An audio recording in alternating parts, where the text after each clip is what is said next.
जय हिंद दोस्तों। हमारे पिछले वीडियो में आपने जनसंख्या एवं नगरीकरण का प्रारंभ देखा था और उस जनसंख्या एवं नगरीकरण के टॉपिक में हमने कुछ सिद्धांतों की बात की थी और कुछ शब्दों की बात की थी और वो शब्दावली जनसंख्या एवं नगरीकरण से संबंधित थी। आज का जो वीडियो है हमारा वो वीडियो पार्ट 2 है, यानी कि इस टॉपिक का पार्ट 2। और पार्ट 2 में हम विश्व स्तर पर जनसंख्या का वितरण देखेंगे। और जैसे कि आपको मैंने पहले बताया है कि इसके बाद हम भारत की जनगणना की बात करेंगे वीडियो 3 में, और उसके बाद फिर वीडियो 4 में हम उत्तर प्रदेश की जनगणना की बात करेंगे। और मैंने आपसे कहा है पहले भी कि ये जो टॉपिक हैं ये टॉपिक RO के एग्ज़ाम के लिए, इसके अलावा PCS और सिविल सर्विस के सभी एग्ज़ाम के लिए बहुत ही महत्वपूर्ण है। जो छोटे छोटे एग्ज़ाम हैं उनमें भी ये टॉपिक के 1-2 क्वेश्चन आते हैं। आप जानते हैं जनगणना का, जनसंख्या का क्वेश्चन आपको हर एग्ज़ाम में मिल जाएगा। तो इसलिए दोस्तों अब शुरू करते हैं विश्व स्तर पर जनगणना की स्थिति या विश्व स्तर पर जनसंख्या का वितरण। और इसमें हम देखेंगे सबसे ज़्यादा जनसंख्या वाले देशों के बारे में, सबसे ज़्यादा जनसंख्या घनत्व वाले देशों के बारे में, इसके अलावा लिंग अनुपात किस तरह का है पूरे वर्ल्ड में। तो विश्व स्तर की जो जानकारी है उसके बहुत सारे तथ्य आपको मिल जाएंगे। हमने आपका समय बचाने के लिए बोर्ड पे ऑलरेडी लिख दिया है वो, जो आपको आगे इस वीडियो में देखने को मिलेगा।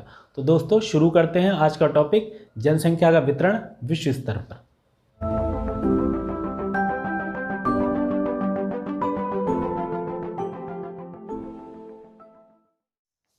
तो दोस्तों अब आगे बढ़ते हैं और विश्व स्तर पर जनसंख्या का वितरण देखते हैं। जैसा कि आप देख रहे हैं कि हमने पहले से बोर्ड पे लिख रखा है। हालांकि मैं इसके बिल्कुल खिलाफ रहता हूँ कि बोर्ड पे पहले से सब कुछ उतार लिया जाए फिर आपको पढ़ के सुना दिया जाए, लेकिन हमने सिर्फ ऐसा इसलिए किया है जिससे कि ये डाटा है और डाटा को समझाने का इतना बड़ी बात नहीं है। इस डाटा को जो है आपको कॉन्सेप्ट क्लियर किया जाए, तो इसलिए डेटा के हिसाब से ये लिख दिया है जिससे कि आपको टाइम बच जाए, थोड़ा वीडियो लंबा ना बने।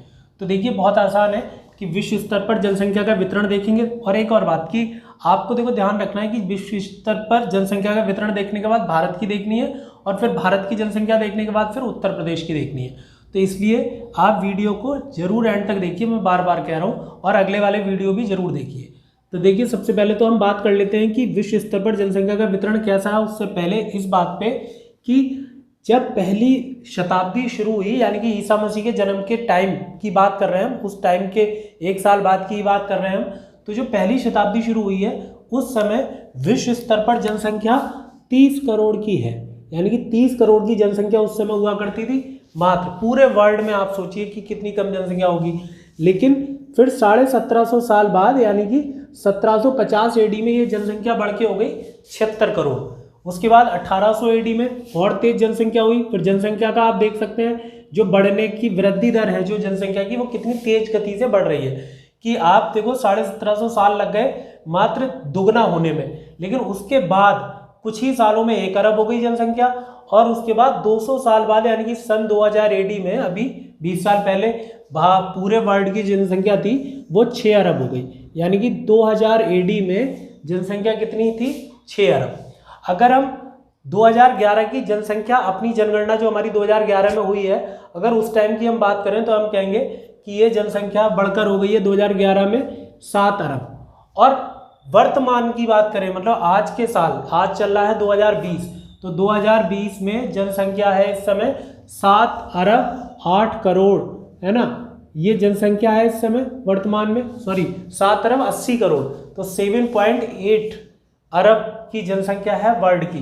तो आप इस बात को ध्यान रखेंगे। आप कहेंगे कि आखिर ये जनगणना कब हो गई जो हमें पता लग गया कि 2020 में इतनी चल रही है।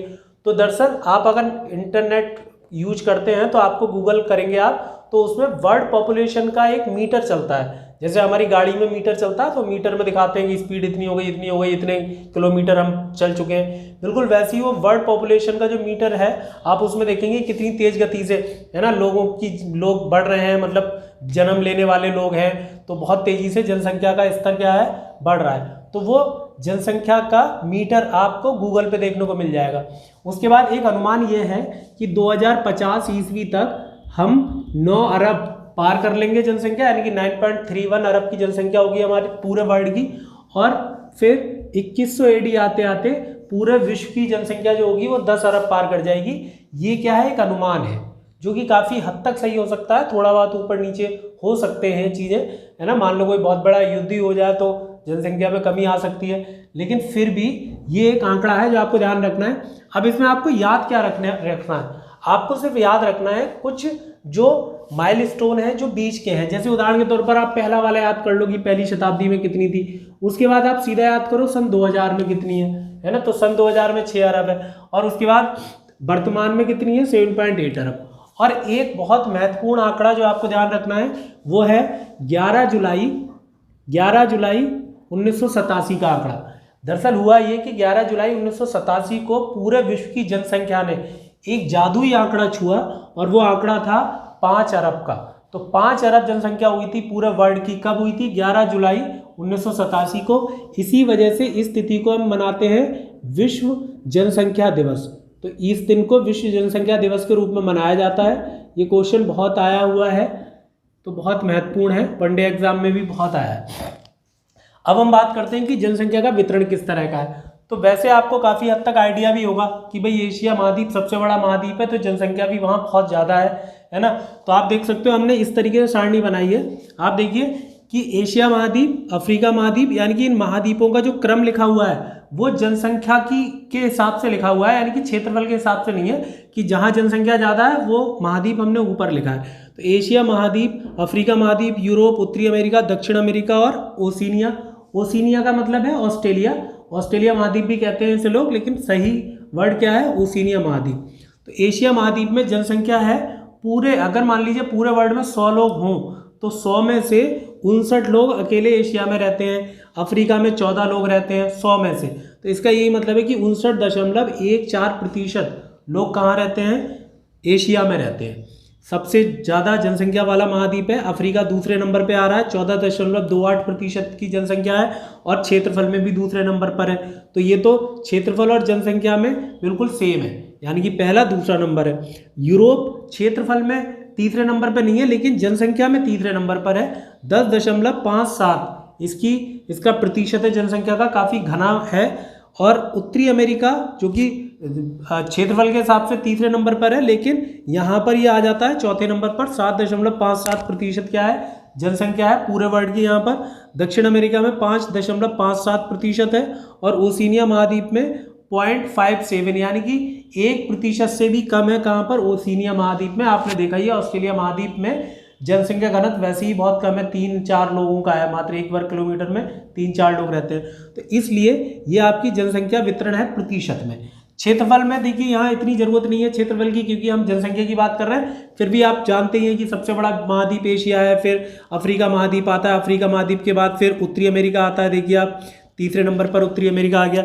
अगर आपकी सहूलियत होगी तो मैं लिख ही देता हूँ ना, पहला नंबर है क्षेत्रफल में, दूसरा नंबर अफ्रीका का है, तीसरा नंबर उत्तरी अमेरिका का है, चौथा नंबर जो है वो दक्षिण अमेरिका का है, पांचवा नंबर यूरोप का है, और फिर छठा नंबर जो है ऑस्ट्रेलिया महाद्वीप का, यानी कि ओशिनिया महाद्वीप का। तो यहाँ पर ये क्या है? नंबरिंग है। इसमें ध्यान रखेंगे, इसमें हमने सिर्फ इन 6 महाद्वीपों के नंबर लगाए हैं। आप ऐसा कतई ना समझें कि पूरे वर्ल्ड के 7 महाद्वीपों का नंबर नहीं है ये, मतलब इसमें अंटार्कटिका नहीं जोड़ा है, वरना फिर ये नंबर अलग हो जाएगा, फिर तो ये ऑस्ट्रेलिया महाद्वीप 7वें नंबर पे पहुंच जाएगा। तो आपको ध्यान रखना ये क्षेत्रफल है। जनसंख्या घनत्व की बात करें तो जनसंख्या घनत्व में सबसे ज़्यादा जनसंख्या घनत्व कहाँ पर है? एशिया में, यानी कि यहाँ पर 86 लोग है ना, 86.7% लोग कहाँ रहते हैं? 1 वर्ग किलोमीटर में।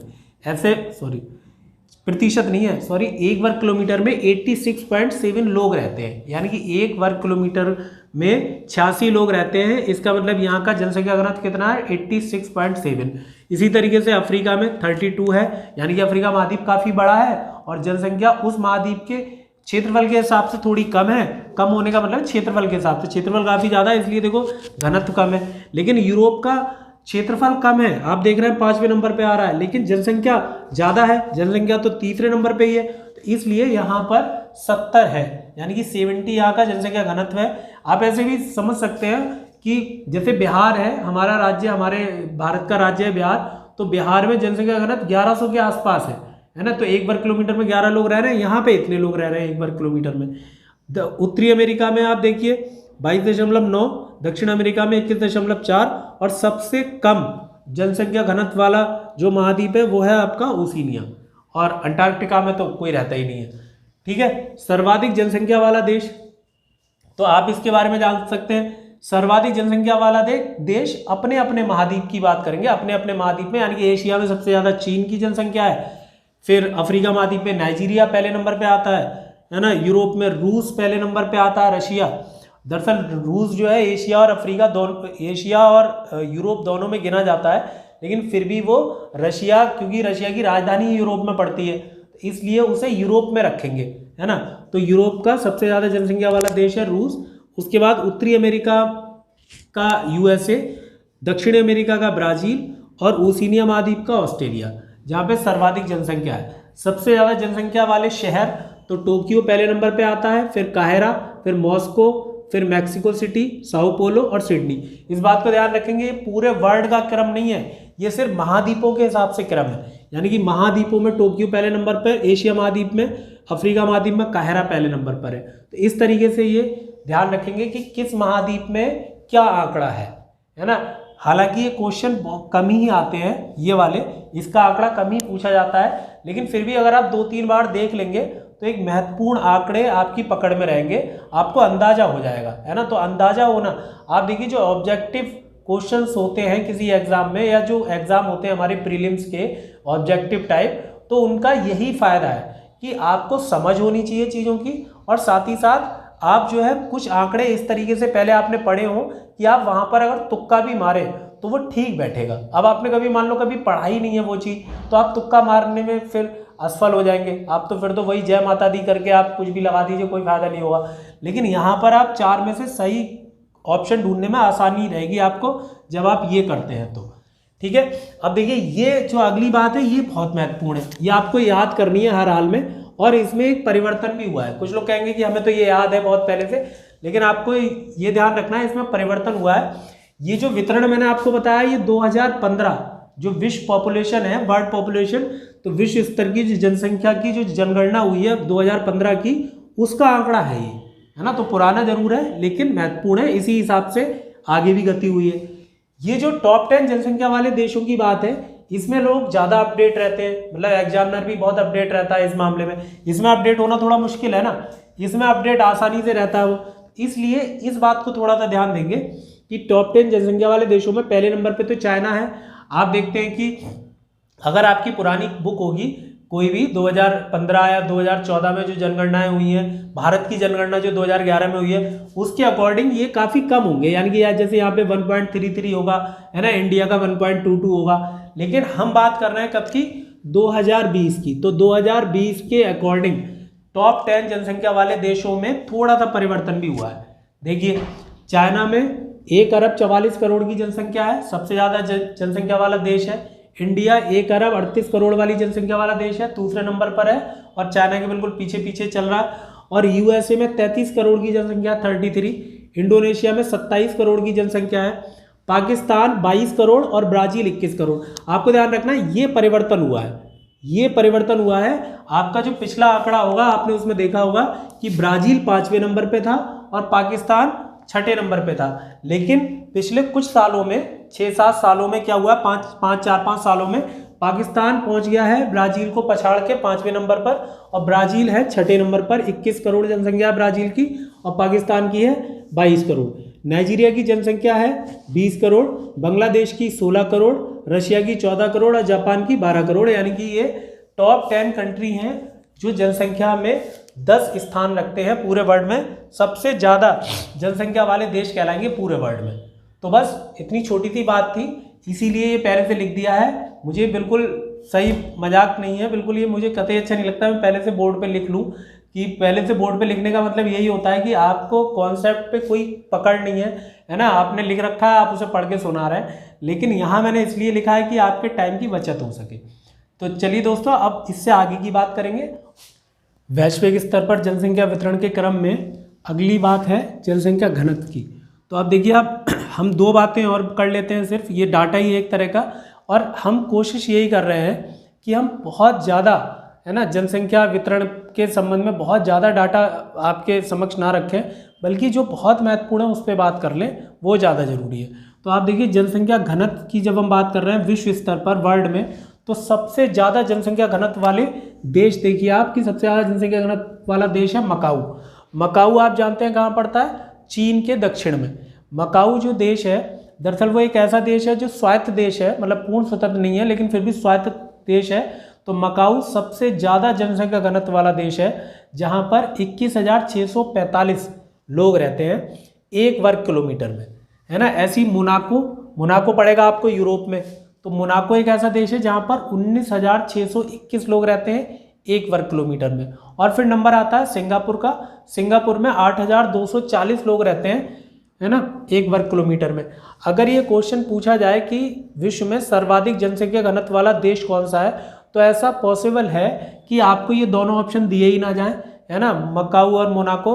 सिंगापुर होगा तो ऑप्शन, तो आप फिर सिंगापुर याद कर लें और सिंगापुर आंसर लगा दें। अगर ये दोनों ऑप्शन आ जाएं तो आप यही मकाऊ लगा दें, क्योंकि सिंगापुर पूर्ण स्वतंत्र देश है। तो कई बार ऐसा होता है कि एग्जामिनर इन दोनों को गिनता ही नहीं है, वो सिंगापुर को ही पहला नंबर मानता है। तो आप इस बात को ध्यान रखेंगे। तो सबसे ज़्यादा जनसंख्या घनत्व वाले देश हैं ये 3। उसके बाद देखो सबसे कम जनसंख्या घनत्व, जहाँ पर क्षेत्रफल बहुत ज़्यादा, लोग बहुत कम है। तो 1 वर्ग किलोमीटर में मात्र 2 लोग रहते हैं, कहाँ पर, मंगोलिया और वेस्टर्न सहारा। ऐसे और भी देश आपको मिल जाएंगे अगर आप ढूंढेंगे, क्योंकि कई ऐसे देश हैं जहाँ पर बहुत ही कम लोग रहते हैं, है ना। द्वीपीय देश हैं कई सारे, आपको ऑस्ट्रेलिया महाद्वीप में इस तरह के देश मिल जाएंगे। लेकिन हम ऐसे देश देखते हैं जो ज़्यादा फेमस हों, ज़्यादा बड़े हों। मान लो 10 देश ऐसे हैं जहाँ पर सिर्फ 2 लोगों का जनसंख्या घनत्व है, तो फिर हम ऐसे देश देखेंगे ना जो कि ज़्यादा फेमस हो। तो इस वजह से मंगोलिया आप जानते हैं कि रशिया और चीन के बीच में पड़ता है, चीन के उत्तर में मंगोलिया, यहाँ जहाँ गोबी मरुस्थल भी आपने सुना होगा। तो मंगोलिया जहाँ पर सिर्फ 1 वर्ग किलोमीटर में 2 लोग रहते हैं। वेस्टर्न सहारा अफ्रीका महाद्वीप में पड़ता है, और इस अफ्रीका महाद्वीप के इस देश में 2 लोग रहते हैं 1 वर्ग किलोमीटर में। फिर नंबर आता है ऑस्ट्रेलिया का। ऑस्ट्रेलिया और आइसलैंड दोनों एक जैसे हैं, वहाँ पे 3 लोग रहते हैं 1 वर्ग किलोमीटर में। और फिर गुयाना, लीबिया, आप जानते हैं दोनों देश जो है, गुयाना और लीबिया, आपने सुना होगा, गिनी बोलते हैं वैसे, ये अफ्रीका महाद्वीप में है। और यहाँ भी सिर्फ 4 लोग रहते हैं 1 वर्ग किलोमीटर में। लीबिया वही जगह है जहाँ बहुत ज़्यादा गर्मी पड़ती है। और कनाडा आप जानते हैं, कनाडा पड़ता है कहाँ, उत्तरी अमेरिका में। तो उत्तरी अमेरिका के कनाडा में सिर्फ 4 लोग रहते हैं 1 वर्ग किलोमीटर में। आपको पता है कि विश्व में अत्यधिक क्षेत्रफल वाले देशों में एक है कनाडा, है ना, रूस के बाद इसका नंबर आता है। तो इसलिए इस बात को याद रखेंगे, ये सर्वाधिक और सबसे कम जनसंख्या घनत्व वाले देशों के बारे में आपको ध्यान रखना है। उसके बाद देखो लिंग अनुपात। इस लिंग अनुपात में जैसे आप देखो भारत का जब हम लिंग अनुपात देखते हैं, तो भारत के लिंग अनुपात में क्या होता है कि हम 1000 पुरुषों के मुकाबले महिलाओं को देखते हैं कि 1000 पुरुषों के मुकाबले महिलाओं की संख्या कितनी है। ये भारत की जनगणना के आधार पर बात कर रहे हैं, लेकिन विश्व में ऐसा नहीं होता। वर्ल्ड में क्या होता है, विश्व स्तर पर यह होता है कि पुरुषों की संख्या देखी जाती है, मतलब मेल की संख्या देखी जाती है ना, मेल की संख्या फीमेल 100 फीमेल के मुकाबले, है ना। इसका मतलब यह है कि यहाँ उल्टा है, हमारे यहाँ तो फीमेल की संख्या देखी जाती है मेल 1000 मेल के मुकाबले, यानी कि 1000 पुरुषों के मुकाबले। जबकि विश्व स्तर पर जो है कई, अब हो सकता है कई देश ऐसे हो जो हमारी तरह ही जनगणना करते हो, लेकिन अधिकांशतः वर्ल्ड लेवल पर देखा जाए तो वर्ल्ड लेवल पर पुरुषों की संख्या देखी जाती है 100 फीमेल के मुकाबले। तो आपको ये ध्यान रखना है, ये आंकड़ा इसी आधार पे दिया गया है जो यहाँ पे लिखा हुआ है। तो लिंग अनुपात में देखें तो सबसे शीर्ष देश जो है वो ये है नेपाल, मार्टिनिक, लाटविया, यूक्रेन। आप जानते हैं कि नेपाल एशिया में है, भारत का पड़ोसी है, और नेपाल में 100 फीमेल के मुकाबले 84 मेल है, यानी कि 84 पुरुष हैं। इसका मतलब यहाँ पर लिंग अनुपात बहुत ज़्यादा अच्छा है ना। महिलाओं की संख्या ज़्यादा है, पुरुषों की बहुत कम है। तो यहाँ लिंग अनुपात 100 महिलाओं के मुकाबले कितना है, पुरुषों का सिर्फ 84। मार्टिनिक, मैं आपको हर बार हर वीडियो में कोई ना कोई होमवर्क देता हूँ, तो आप जरा एक काम करिए, कमेंट बॉक्स में लिख के बताइए ये वाला देश कहाँ पर है, मार्टिनिक। तो मार्टिनिक देश मतलब आप उसका ज्योग्राफिकल कंडीशन बता दीजिए कि ज्योग्राफिकल स्थिति उसकी क्या है, वो किस जगह स्थित है, किस महाद्वीप में, किस महासागर में, कहाँ पर है ना। तो मार्टिनिक बताइए। और मार्टिनिक ऐसा देश है जहाँ 100 लोगों पर, 100 महिलाओं पर 85 पुरुष हैं। लाटविया बिल्कुल बराबर इसके, लाटविया आप जानते हैं यूरोप का एक कंट्री है। लाटविया, लिथुआनिया, एस्टोनिया आपने सुने होंगे, रूस से अलग हुए थे, है ना, सोवियत संघ से।